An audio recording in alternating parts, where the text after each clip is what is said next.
como lo venimos haciendo hace un tiempo, y pensamos que vamos a estar por un tiempo prolongado, ¿no? Porque es uno de los libros, creo que con más capítulos del Nuevo Testamento, en Hechos de los Apóstoles, ¿sí?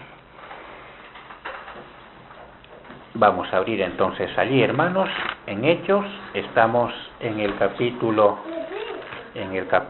5, ¿sí? En la tercera sección de este capítulo. Es una sección que hemos llamado, ¿verdad?, enfrentando la adversidad, ¿sí? Siempre el propósito o el tema de esta parte del libro de los Hechos es la proclamación del Evangelio, ¿no? La Iglesia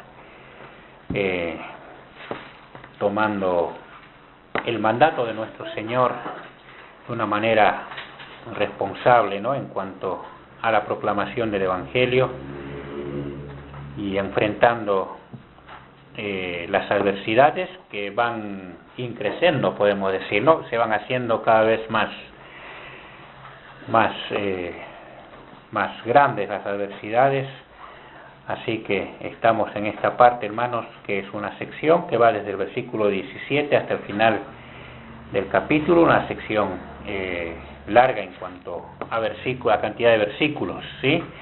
Nosotros vamos a leer ahora del versículo 17 hasta el 26. Vamos a terminar de considerar esta parte de esta sección para luego seguir avanzando, ¿sí? Vamos a leer entonces Hechos capítulo 5, versículo 17 hasta el 26. Dice así la palabra del Señor. Pero levantándose el sumo sacerdote y todos los que estaban con él, es decir, la secta de los saduceos, se llenaron de celo. Entonces echaron mano a los apóstoles y los pusieron en una cárcel pública. Pero durante la noche un ángel del Señor abrió las puertas de la cárcel y sacándolos les dijo: vayan, preséntense en el templo y hablen al pueblo todo el mensaje de esta vida.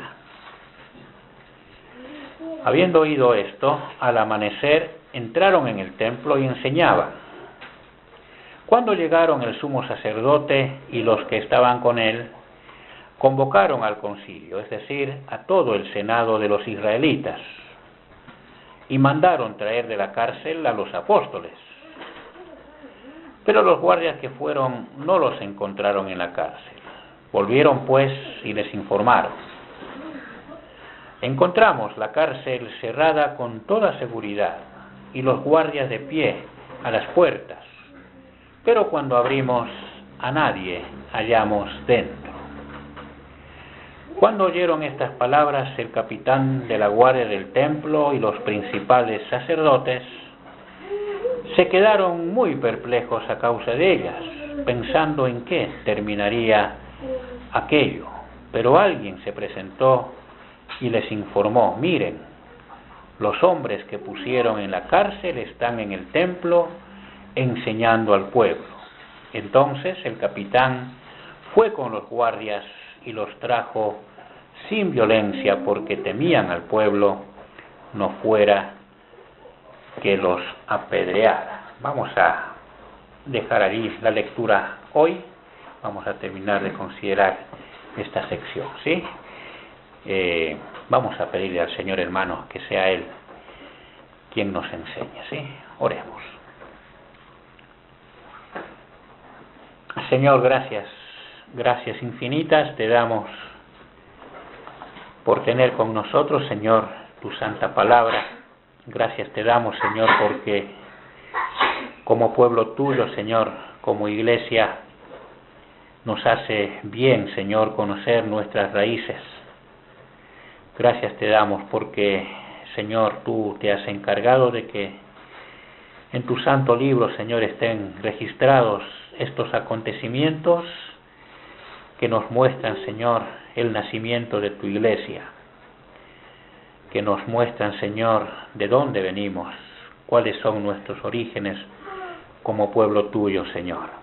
Y queremos, Señor, al leer esta porción y al contemplar cómo, Señor, nuestros primeros hermanos tenían la decisión firme de llevar adelante lo que les habías encomendado, de ir por todo el mundo y predicar el Evangelio, como, Señor, tenían la valentía de enfrentar todo tipo de adversidades para llevar a cabo la misión encomendada. Oh Señor, queremos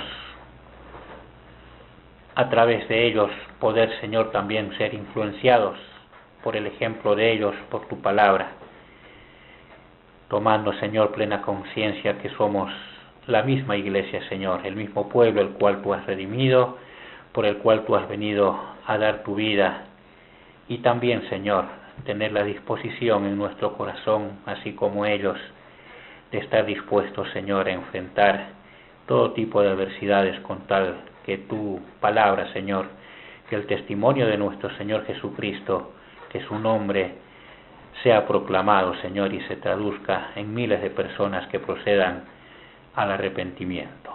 Ayúdanos, Señor, a entender tu palabra. Ayúdanos, Señor, a clarificar nuestras mentes, nuestro corazón, que sea un terreno fértil para recibirlo, y danos, Señor, la disposición de llevarla a la práctica. Te lo pedimos en el nombre del Señor Jesús. Amén.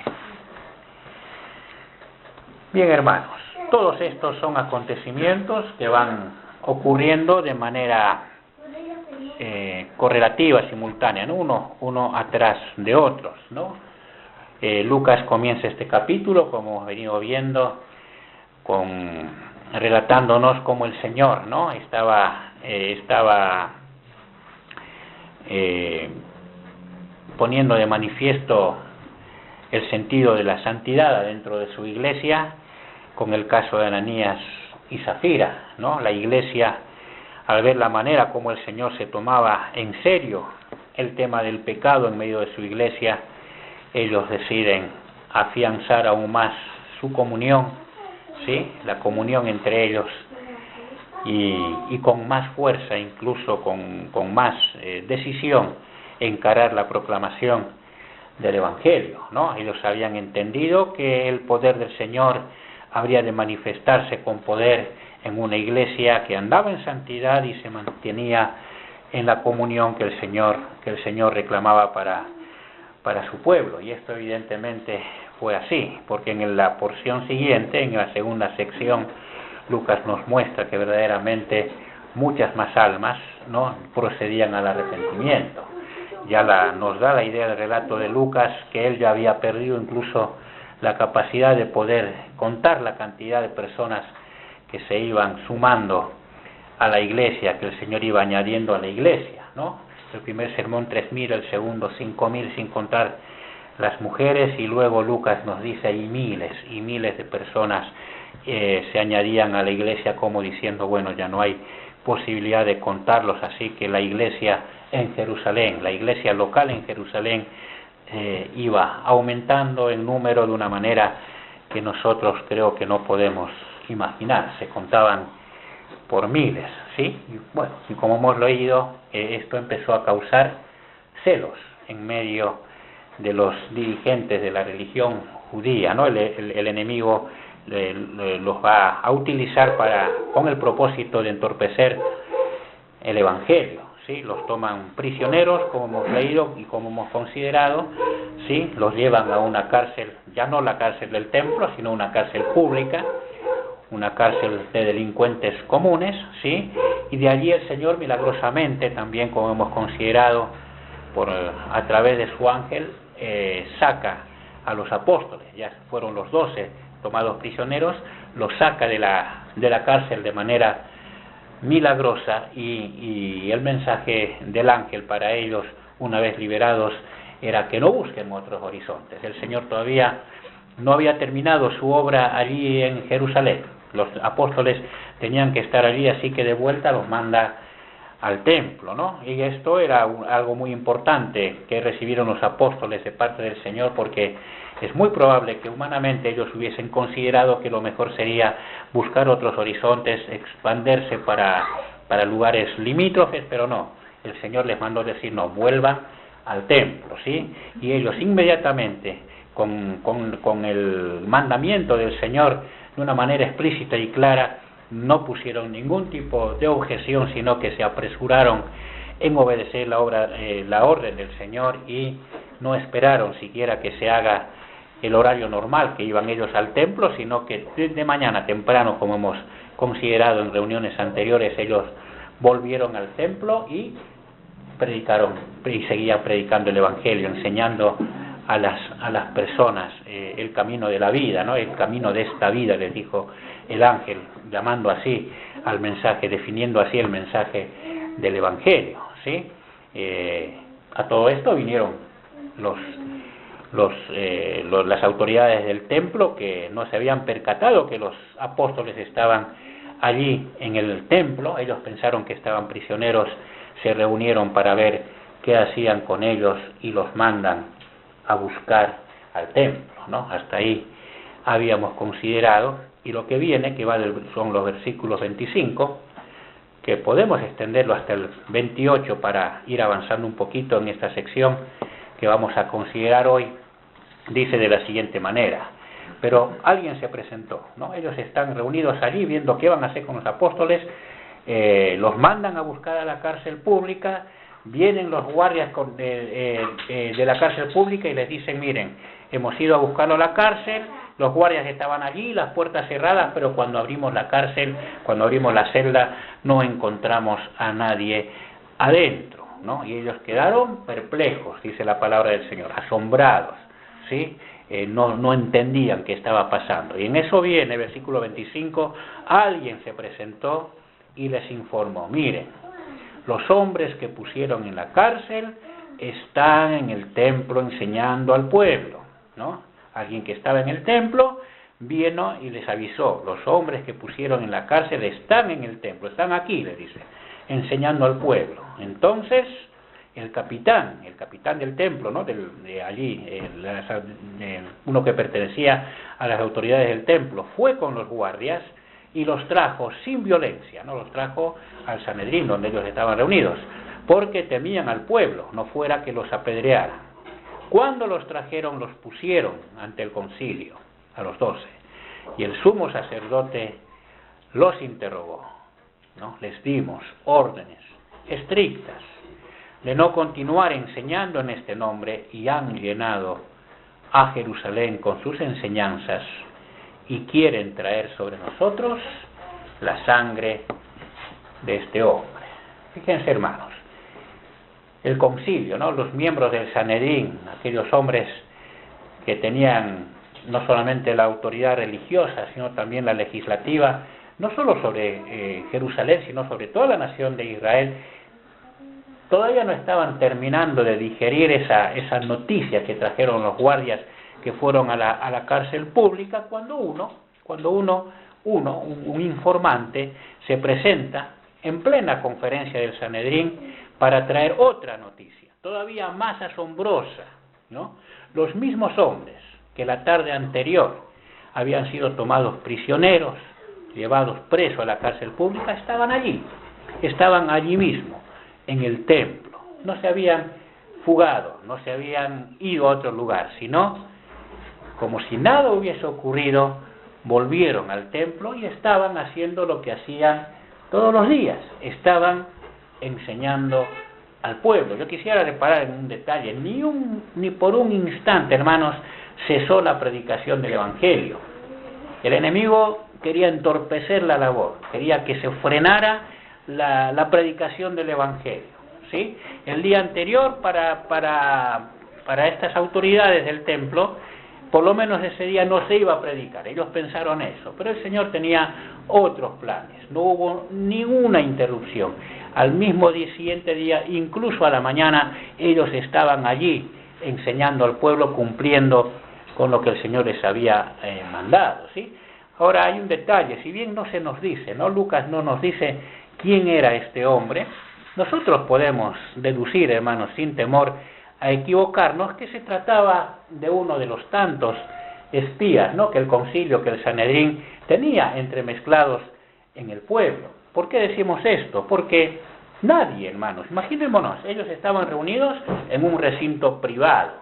Nadie podía entrar en ese recinto cuando el Sanedrín estaban allí los 71 miembros reunidos. Sin embargo, este hombre va y se presenta en el templo y entra al templo y habla con las autoridades.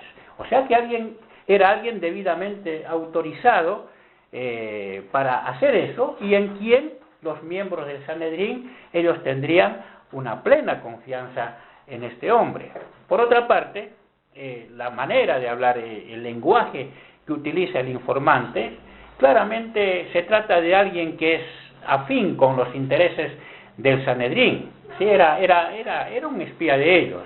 Notemos que no se refiere a los apóstoles como los apóstoles de Jesús o como los líderes de esa nueva comunidad llamada iglesia, sino que habla de ellos como los hombres que pusieron en la cárcel, los prisioneros, los que ustedes mandaron a la cárcel. Para este informante, los apóstoles no eran sino simples evasores de la ley, ¿no?, que se habían fugado, ¿no? Y este concepto se refuerza porque acto seguido este hombre dice, según el relato de Lucas, que están en el templo enseñando al pueblo, ¿no? Y esta afirmación, hermanos, es también sugerente, ¿no?, porque está marcando que están cometiendo un delito. ¿Por qué? Porque ellos habían recibido la orden del Sanedrín de no enseñar más al pueblo en el nombre de Jesús. ¿Qué está haciendo este informante?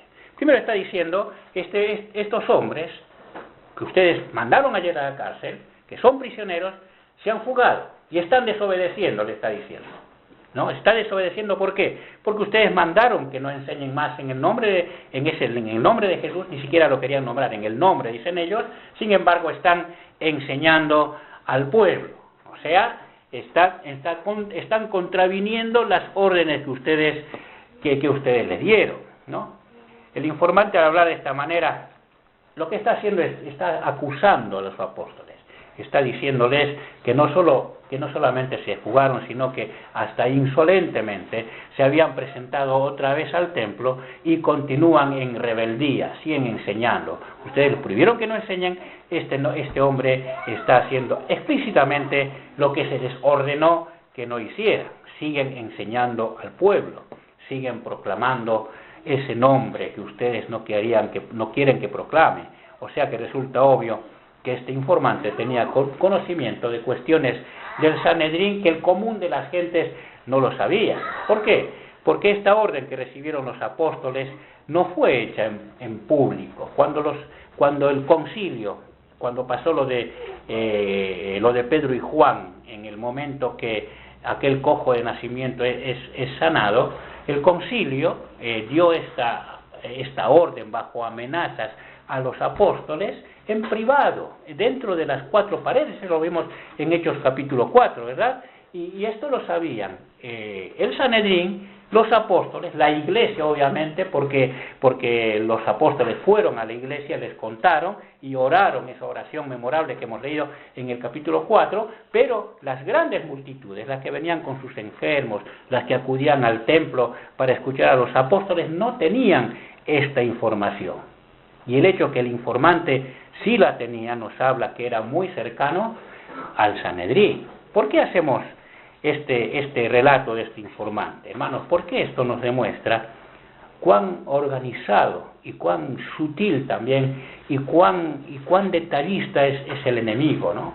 Él jamás, hermanos, va a relativizar ni va a perder pisada al accionar de la iglesia de Cristo. El enemigo siempre va a estar atento y siempre va a estar presto a entorpecer. Él va a estar siempre pendiente de lo que la iglesia hace. Cuando la iglesia está ocupada en lo que tiene que estar ocupada, cuando se ocupa de vivir en santidad, como hemos visto, cuando está unida en esa comunión que el Señor requiere de los suyos, y cuando tiene en claro cuál es el propósito del Señor al establecer su iglesia en este mundo, que es testificar de Él, proclamar de Cristo, el enemigo no se va a quedar quieto. Todo cuanto la iglesia haga va a estar bajo su vigilancia, y el enemigo siempre va a estar presto para atacar en el momento preciso. Se va a valer de personas para entorpecer la obra del Señor, y eso es algo que siempre debemos estar atentos como pueblo de Dios, ¿no? Nosotros, como decía el apóstol Pablo, como iglesia, el apóstol Pablo, en el marco de una instrucción que él da a la iglesia, él está diciendo que no tenemos lucha contra sangre y carne, sino que nuestra lucha es contra las huestes del maligno, ¿no? Y él está organizado de tal manera que él está preparado siempre para entorpecer la obra del Señor. Y no por nada Pedro, pocos años después, cuando ya la iglesia empezó a establecerse en iglesias locales por distintos lugares, él escribe su primera carta. Él va a tener presente este episodio, ¿no? y todos estos acontecimientos que ha vivido en los primeros tiempos de la iglesia, y va a escribir lo siguiente en 1 Pedro capítulo 5. Fíjense, en 1 Pedro capítulo 5, en este pasaje tan conocido, Pedro, hablando desde su posición o desde su rol de responsable, de anciano de la iglesia, como él dice en el inicio de al inicio del capítulo 5 de 1 Pedro, él nos dice a nosotros, a los redimidos, lo siguiente. 1 Pedro 5:8 nos dicen: sean de espíritu sobrio, dice, estén alerta, dice Pedro. Su adversario, ¿no? Vuestro adversario, como dice la versión Reina Valera, el diablo, anda al acecho, dice, anda al acecho allí, pendiente, como león rugiente, buscando a quien devorar, ¿no? Es preciso el lenguaje de Pedro. Pedro no dice buscando molestar, no, él busca devorar, busca destruir, él busca hacer daño realmente.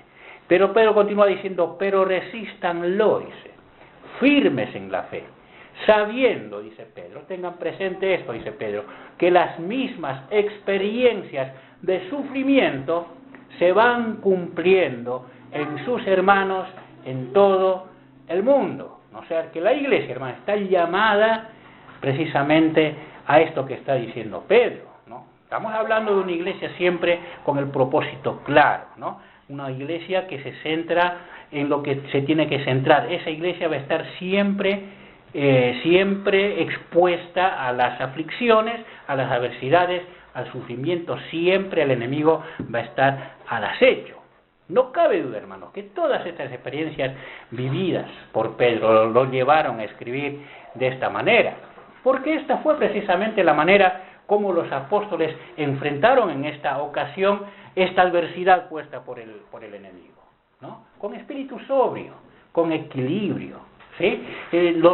Vamos a notar que los apóstoles en esta ocasión no van a reaccionar de una manera, emocional, no, van a estar sobrios, tranquilos, seguros de que el Señor tiene el control absolutamente de todas las cosas. Por eso Pedro nos escribe de esta manera: siempre sean de espíritu sobrio, estén alerta, el enemigo va a trabajar de esta manera, ustedes tranquilos, el control lo tiene el Señor, confíen en el Señor y se estén firmes en la fe. Está diciendo eso Pedro. Y teniendo, hermanos, siempre presente, dice que el diablo siempre va a ser un adversario de cuidado, él va a ser astuto, va a ser sutil, ¿no? Son situaciones que nos van a demandar estar en constante alerta. Velen, dice, sean sobrios, estén alerta. Y él nos deja en claro que las aflicciones, hermanos, van a ser algo que siempre van a acompañar a la iglesia de Cristo, ¿no? Durante su peregrinaje en este mundo y hasta que el Señor venga a buscarnos. Es lo que están padeciendo ustedes, dice. Lo están padeciendo sus hermanos en todo el mundo, dice. No son ustedes solos, en todo el mundo es lo que van a padecer. Eso es lo que está diciendo Pedro y eso es lo que estaban padeciendo nuestros hermanos, ¿sí? El diablo trabaja siempre de esa forma y debemos estar alertas, como nos está recomendando el apóstol Pedro, ¿sí? Ahora bien, con el informe ya en mano, ¿no?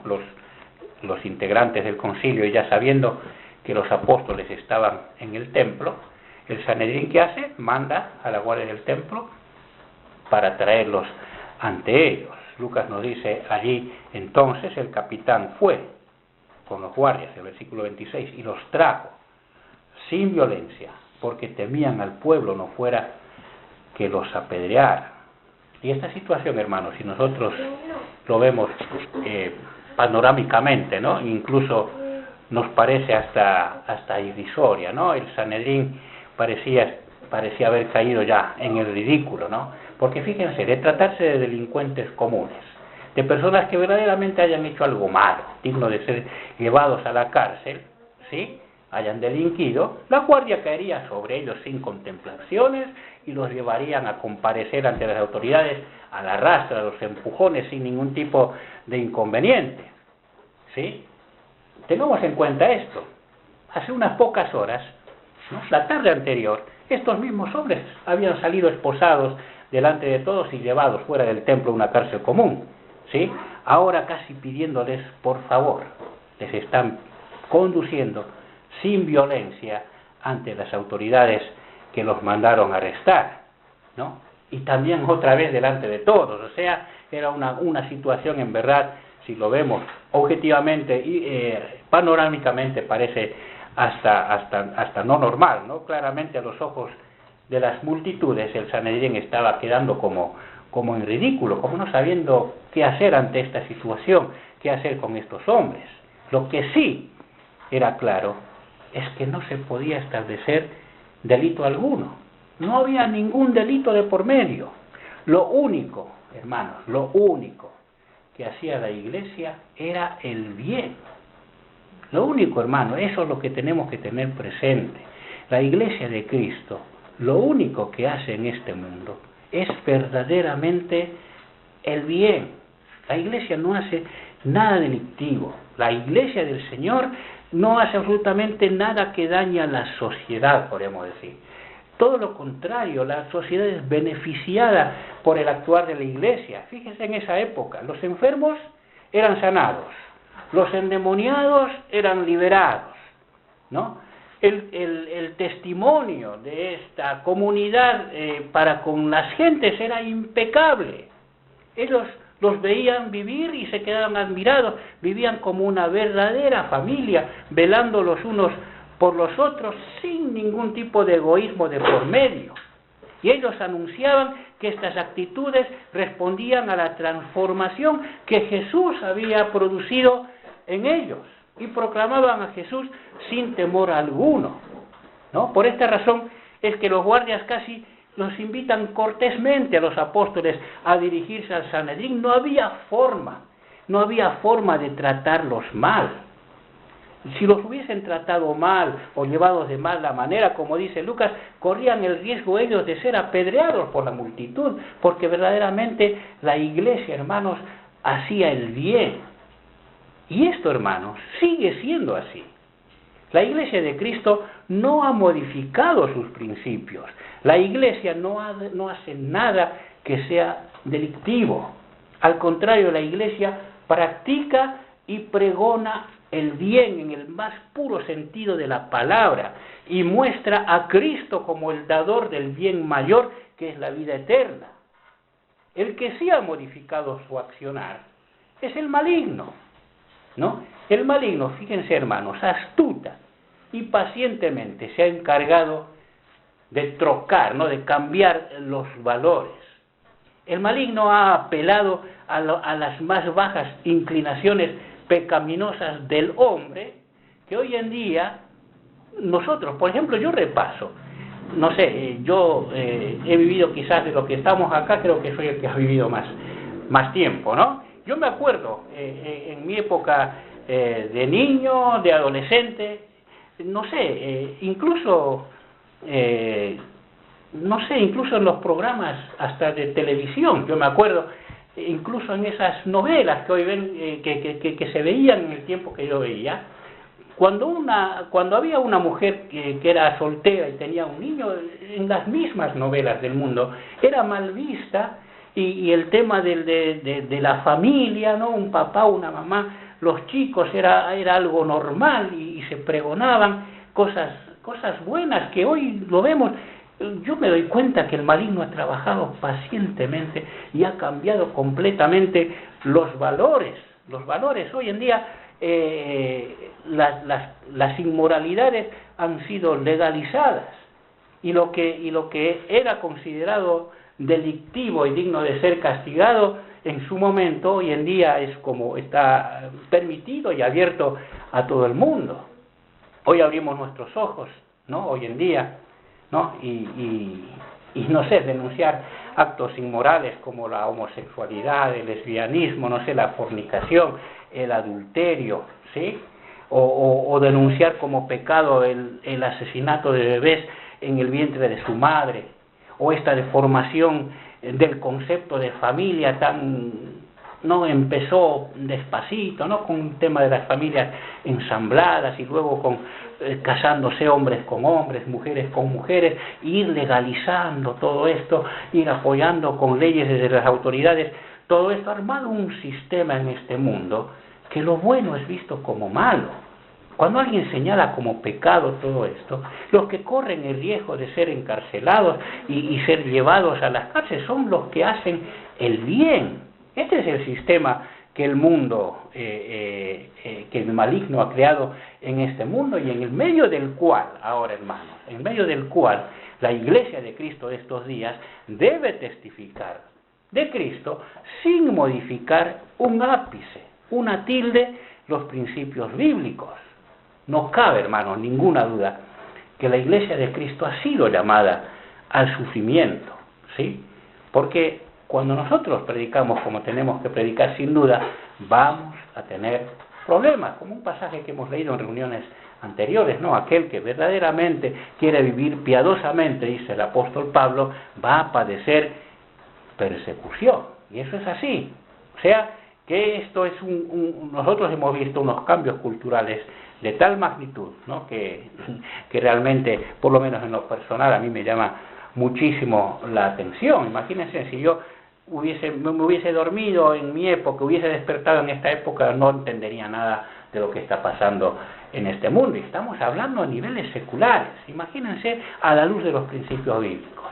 Aún se nota mucho más, ¿verdad? Bien. ¿Qué pasó? Volviendo a nuestro pasaje. Ante la requisitoria de los guardias del templo, los apóstoles, como dijimos, no mostraron la más mínima resistencia. Ellos estaban sobrios, como dice Pedro, ¿no? Equilibrados, ¿sí? Confiaban plenamente en Dios. Ellos no temían a las autoridades judías. Ellos accedieron tranquilamente a comparecer ante el Sanedrín.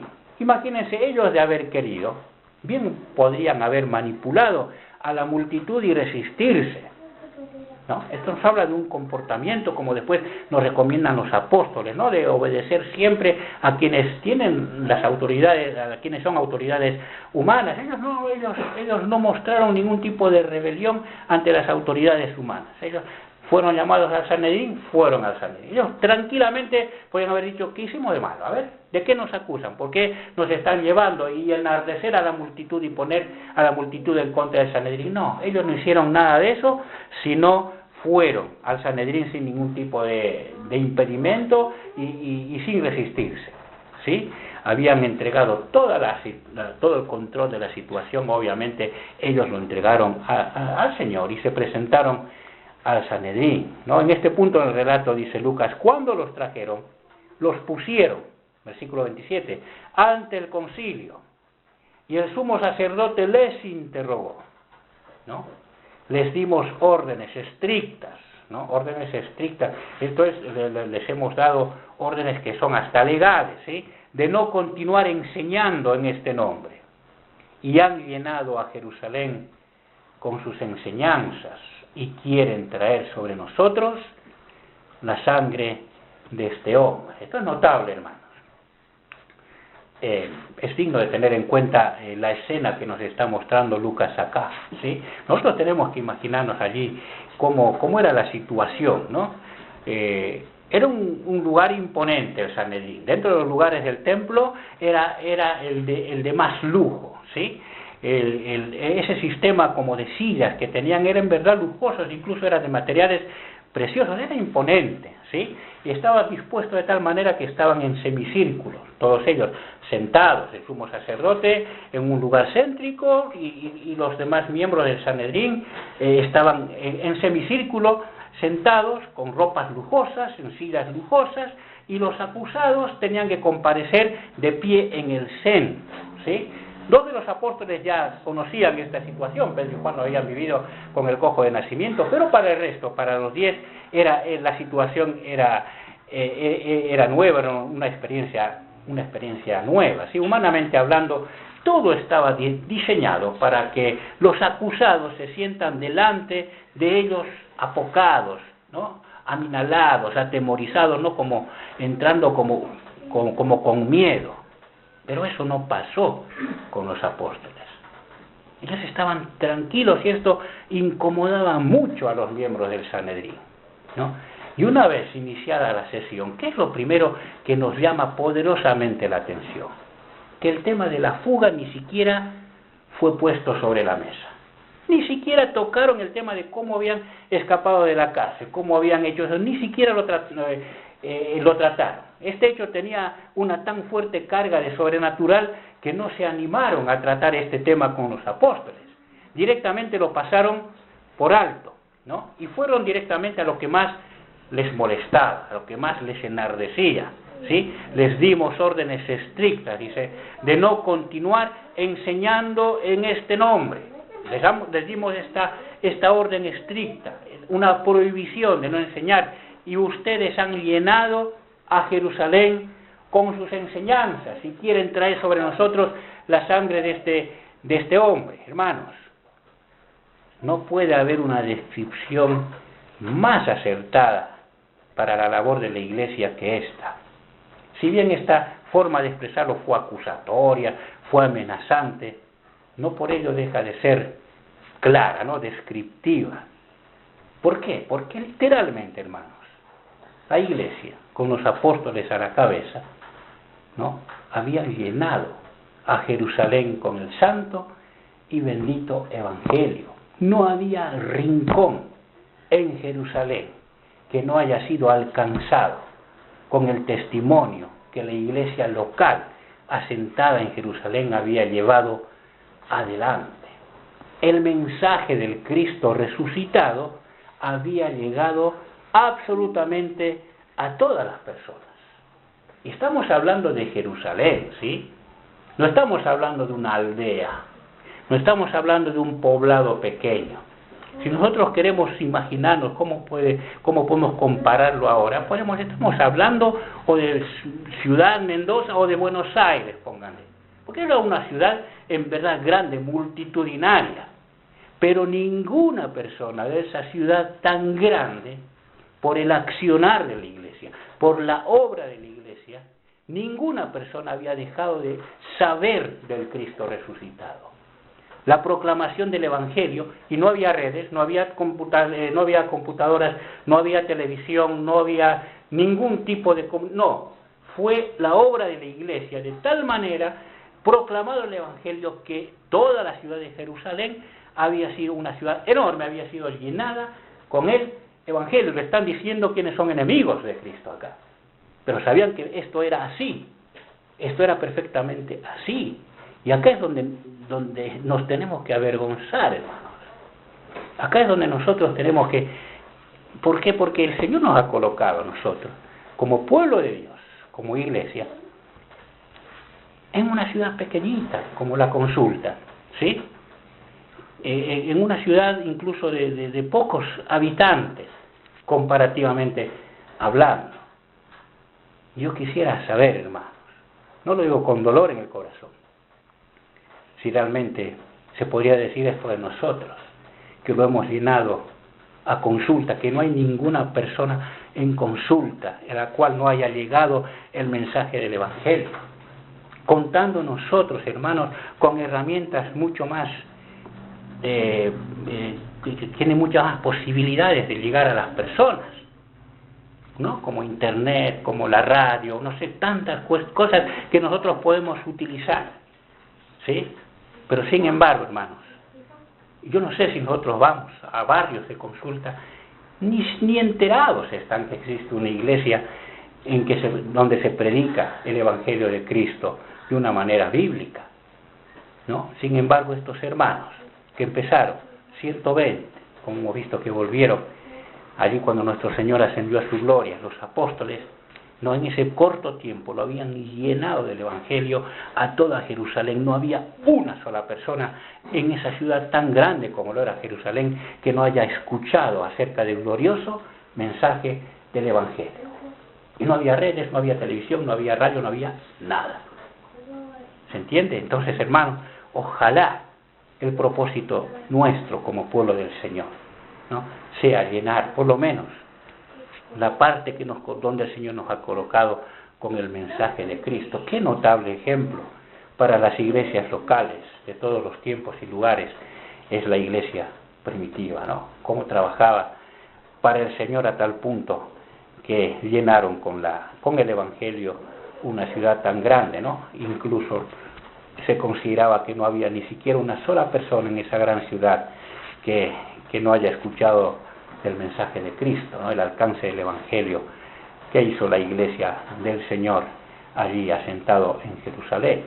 Y por otro lado, hermanos, sin darse cuenta, dos miembros del Sanedrín estaban haciendo también responsables a los apóstoles de algo que ellos mismos, consciente y voluntariamente, se habían ellos adjudicado a sí mismos. ¿Ustedes se acuerdan? No hace mucho tiempo atrás de este periodo, casi 3 meses atrás, cuando nuestro Señor estaba siendo juzgado por Poncio Pilato, ¿se acuerdan esa escena allí cuando Pilato interroga a nuestro Señor Jesucristo y sale ante la multitud que enardecida pedía la crucifixión de nuestro Señor? Pilato les decía a estas personas: yo no hallo en este hombre ningún delito, no hago que haya hecho algo que sea digno de lo que ustedes me están pidiendo, que sea digno de muerte. Lo voy a azotar para darles el gusto y lo voy a alargar porque realmente no hago nada, no veo nada que haya hecho este hombre digno de muerte, después de interrogar a Jesús. Eso fue la conclusión que llegó el gobernador de Roma, Poncio Pilato, el representante de Roma en aquel momento. Estos mismos hombres que vemos acá, exactamente estos mismos hombres enardecieron a la multitud, se metieron entre la multitud para que griten: crucifícale, ¿no? Entonces Pilato tiene que recurrir, él verdaderamente no lo encontraba inocente, él tiene que recurrir a otra cosa como para no hacer lo que ellos estaban pidiendo, y llama a Barrabás. Y hay costumbre, dice, entre el pueblo que suelte a uno, ¿no? A uno para que suelte. ¿A quién quieren que suelte? ¿A Jesús o a Barrabás? Y la multitud, siempre influenciada por estos hombres, eso lo dice clarito Mateo, siempre influenciada por estos hombres, la multitud pide que suelten a Barrabás. ¿Y qué hace Pilato? Pilato se lava las manos: inocente soy yo de la sangre de este justo. ¿Y qué le responden estos mismos hombres? Que su sangre sea sobre nosotros y sobre nuestros hijos. Crucifícale, que su sangre sea sobre nosotros y sobre nuestros hijos. Que caiga su sangre sobre nosotros. ¿Y ahora qué le están diciendo los apóstoles? Ustedes nos quieren hacer responsables de la sangre de este hombre. Ellos se habían hecho responsables. Ellos ya se habían hecho responsables y ahora no se quieren hacer cargo de aquello que se habían hecho responsables un tiempo atrás. Ese es el tipo de personas con los cuales, hermanos, la iglesia tiene que luchar continuamente. Personas que van a cambiar, van a manipular los hechos, van a hacer cosas que van a ser malas. Sin embargo, nosotros tenemos que mostrarnos siempre equilibrados, siempre sensatos, siempre, ¿verdad?, con un espíritu sobrio, como dice Pedro, enfrentando las adversidades, poniendo las situaciones, por más injustas que nos parezcan a nosotros, delante del Señor, bajo el control de Él, y siempre teniendo presente que nuestra labor es proclamar a Cristo, porque vamos a ver después en los siguientes versículos que nos van a tocar considerar, que los apóstoles bajo ningún aspecto no querían ni siquiera hicieron recordar a estos hombres lo que ellos habían dicho en su momento, que bien podían haberlo hecho. Ustedes mismos se arrogaron que la sangre de Jesús caiga sobre ustedes. No nos pueden hacer reforma. ¿Podían haberlo dicho? Sí podían haberlo. ¿Pero qué hicieron? Les predicaron otra vez más. Estaba en su corazón que ellos también se arrepientan, que había oportunidad todavía para ellos. Les volvieron a predicarlo. Vamos a ver en reuniones posteriores, porque los apóstoles vuelven a hacer eso. Esto nos habla de que su objetivo era claro, no se salían de su eje. Ellos tenían en claro que su objetivo era proclamar a Cristo, predicar el Evangelio, y que en Jesús había perdón para todo aquel que se arrepienta, no importa lo malvado que haya sido. Y los apóstoles tenían en su corazón eso y les predicaron nuevamente a estos hombres, siempre con el ánimo de que se arrepientan de sus pecados, y sabiendo que si se arrepentían, ellos podían obtener el perdón de sus pecados, no importa cuán malvados hayan sido antes. Y ese es el Evangelio. Ese es el Evangelio.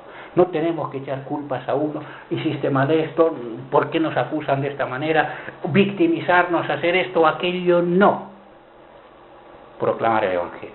Personas son malas, torcidas, rebuscadas, manipuladoras, predicarles, decirles que hay perdón para ellos, que hay vida eterna, no importa cómo son, Él puede transformar sus vidas, y siempre persistir en eso. Vamos a notar que esto fue una constante. A lo largo después vamos a ver en capítulos siguientes que Esteban murió por eso. A él lo acusaron de una manera tremenda, dijeron cosas que dijo que no dijo Esteban, y él, cuando presenta su defensa, en lugar de destruir todos esos testimonios que se presentaban en contra de él, les predica. Y no pueden resistir el mensaje de Esteban y lo terminan apedreando, pero siempre se mantenían en esa posición. No había por qué victimizarse, la iglesia estaba llamada a sufrir, el control de la situación lo tiene el Señor, de las dificultades se ocupa el Señor, nosotros tenemos que predicar. No importa cómo sean las personas. El Evangelio tiene poder para transformar las vidas, ¿no? Y uno de los ejemplos más claros, que lo vamos a ver también en el libro de los Hechos, es Saulo de Tarso. ¿Sí? Entonces, hermanos, siempre tengamos presente esto. ¿Sí? Hay muchas lecciones. Es un relato, en verdad, rico es cautivante en cuanto a cómo, en lo histórico, cómo fueron sucediendo las cosas. Es rico en enseñanza, ¿no? Nos deja muchos ejemplos de cómo debemos nosotros obrar en situaciones puntuales, ¿sí? Cómo debemos enfrentar la adversidad, y como iglesia de Dios, cuál es nuestra responsabilidad, ¿no? El Evangelio debe ser predicado. Ahí donde nos coloca el Señor, llegar a todas las personas con el Evangelio de Cristo. Si perdemos el tiempo, si nos salimos como de nuestro eje, como estamos diciendo, y nos ponemos a victimizarnos, a hacer o buscar cuestiones, no va a llegar el Evangelio, ¿sí? El propósito del Señor es predicar, del resto se encarga el Señor. Eso es lo que nos está dejando estos pasajes, ¿sí?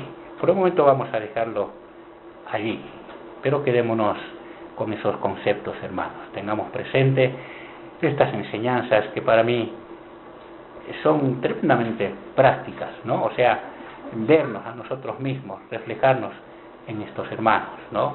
En lo personal me avergoncé mucho, ¿no? Al considerar cómo en una ciudad tan grande, de muchísimos habitantes, y sin ningún tipo de herramientas tecnológicas, de estos hermanos se podía decir lo han llenado todo Jerusalén con el Evangelio de Cristo, y no tenían ni 3 meses, ni 2 meses, tenían predicando el Evangelio, ¿no? Y nosotros, decía yo en consulta, ¿no? 6 años, y no sé si vamos a algún barrio, ni siquiera saben que acá se predica el Evangelio. ¿Cómo debemos avergonzarnos delante del Señor y decirle: Señor, perdónanos, ponernos en sus manos y a ver qué hacemos? Tenemos que estar juntos, tenemos que vivir en santidad, que la palabra del Señor realmente tenga poder en nosotros, y el Señor va a manifestar su poder en una iglesia que viva de acuerdo a su voluntad, ¿no?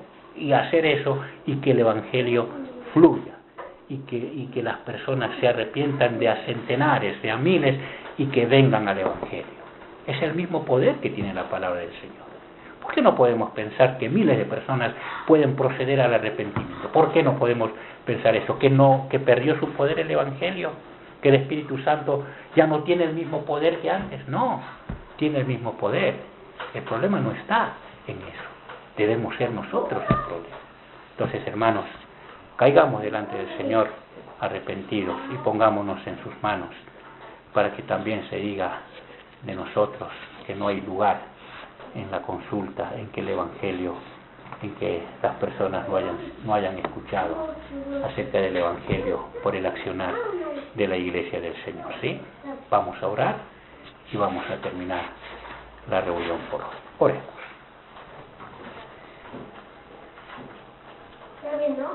Amado Padre, Señor, cuán bondadoso eres para con nosotros, en mostrarnos, Señor, en tu palabra estas verdades, Señor, que nos llegan a lo profundo de nuestro corazón, que nos muestran, Señor, nuestra responsabilidad como hijos tuyos, a los cuales, Señor, en tu soberanía y en tu voluntad has diseñado que vivamos en una época donde la maldad del hombre, Señor, está tan expuesta, Señor, que lo malo, Señor, como dice tu palabra, es llamado bueno, y lo bueno, Señor, es visto como malo, como lo dice el profeta Isaías, que eso verdaderamente está pasando, Señor, en nuestra época, y tú nos has puesto en un tiempo y en una época y en un lugar así, Señor, para que llevemos tu palabra, para que prediquemos el Evangelio, para que proclamemos tu nombre. Oh Señor, que podamos, Señor, como hijos tuyos, tomar esta responsabilidad y llenar, Señor, con tu Evangelio el lugar donde nos has colocado. Que tu pueblo en este lugar se sienta el peso de esa responsabilidad a través de tu Espíritu y con tu palabra indicándonos lo que tenemos que hacer. Bendícenos, Señor, ayúdanos a testificar siempre de ti sin temor alguno. Guárdanos, Señor. Sabemos que el enemigo es poderoso, astuto, sutil. Él maquina, Él observa las situaciones, Él sabe cómo trabajar, Señor, y Él lo que busca precisamente es entorpecer, Señor, el avance del Evangelio.